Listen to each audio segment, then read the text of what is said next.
Ladies and gentlemen, boys and girls, Big Tigger doing big things in the building. August 1st, I'm encouraging everyone to go to the theaters to check out this new movie coming out, Get On Up. The two people mostly responsible for that, Tate Taylor, got it, and Chadwick Boseman sitting in front of me. How you gentlemen doing? Doing great, man. Everything good. Now, we'll start with you, Tate. Coming off of 4 nominations for The Help, how's it feel to be into this new project? Well, it feels great. In many ways, I wanted to duplicate the feeling of making The Help, and we took it back to Mississippi again. Right. Brought back many of the same players and added Chad to the mix, and right. I'm feeling good about it.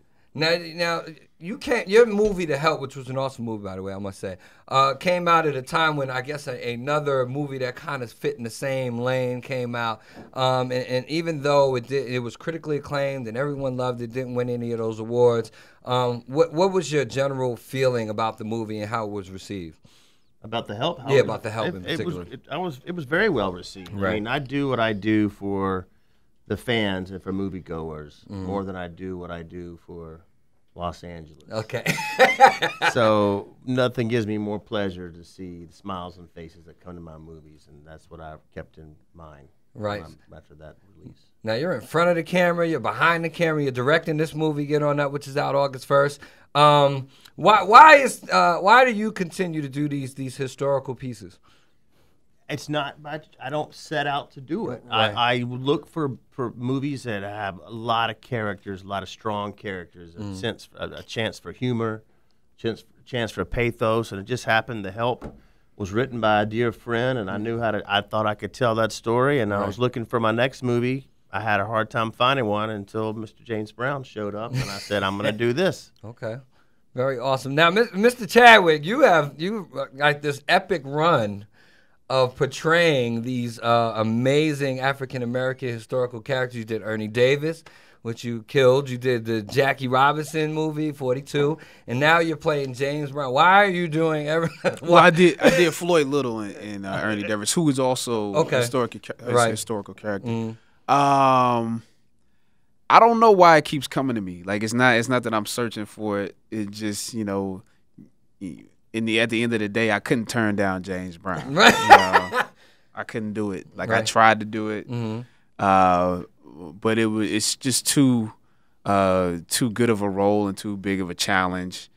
And 42, there was no way I was turning that down either. Great movie, by the way. So it's just happened that way. I don't know why, but I'm not looking for another one. That's for sure. This is it right now. This is it. Retired from the biopic. I'm not either.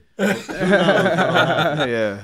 What challenges were there in trying to bring such a big person to the screen? Well, the challenges that existed were the ones that I saw from the beginning, and so one of them was the dancing and the performance element, singing. It's a lot of live recordings of his performances, but I do also have to sing, and it's a mixture of his voice and my voice in some of those performances. Okay. Just the parodies that have been made of his life, the jokes of his life, and trying to find the real person, to combat that. So I think it was a lot of different things, and then he's such a political and social figure. He's a big character to play. Right. Did you have to practice the split?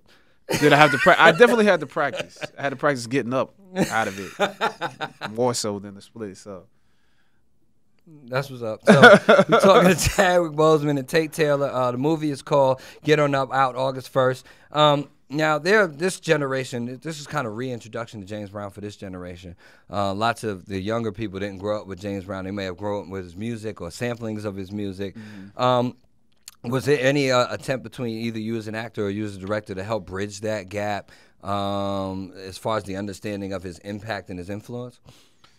Well, I think a lot of the MCs in the 80s and 90s and early 2000s even, that they in some ways emulated James Brown. Right. Like James Brown was one of the first rappers. He was one of the first people to talk over a beat with the rhyme for minutes and at with a time. for minutes at a time. He's one of the first to do that.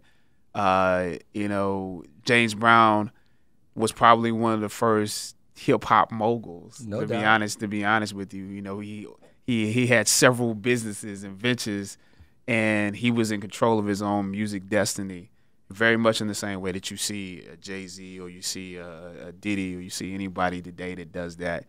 You know, the break beats that exist in hip hop, you know, the Funky President, Funky Drummer, the Payback, the Boss. I mean, I could go on and on. There really wouldn't be the same hip hop without the ability to sample James Brown's records. You know, it's several, you know, songs on Watch the Throne that use James Brown samples, for instance. Then I think hip hop dance, like a lot of hip hop dance, you know, is an extension of James Brown movements, pop locking and the robot, which he used to do. The mashed potatoes is very much like what you see in breakdancing and pop locking. It's like a lot of it is extensions of James Brown. Right. So what we're currently listening to, which is an extension of those, you know, earlier MCs, he's part of that lineage. Not to mention Michael Jackson, Prince, Right. You know, Justin Timberlake, Usher, Chris Brown, Janelle Monáe, Right. all that. James Janelle Monáe is like literally Little James. yeah, literally. So And for me, all these wonderful musicians that Chad just mentioned, they're coming forward and saying, we want to get the word out, what he meant to us. And even in our promotional materials, they're like, I want to tell the world what he did, and I wouldn't be here without him. So there's a resurgence, but everybody's coming forward with that. Nice. So when everyone leaves the theaters after they go watch it August 1st when it comes out, Get On Up, what do you hope that they take from the film other than a greater appreciation, if you will, for James Brown? Well, I think his individual spirit. You know, we live in a time where people are very polarized in different places. Polarized, you know, based upon religion. Polarized based upon politics. And I think he was a man.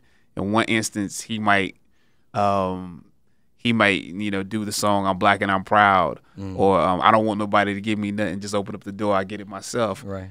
And in another instance, he might support Nixon. You know, he was an individual, and I think you sort of need people to start thinking for themselves and don't let other people think for you. I think you see that with James Brown.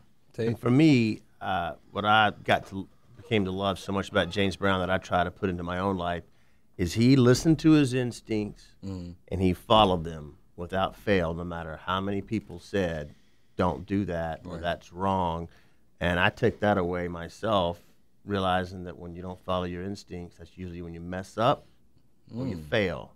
So I've taken that to heart, and I think that's what this movie will show you.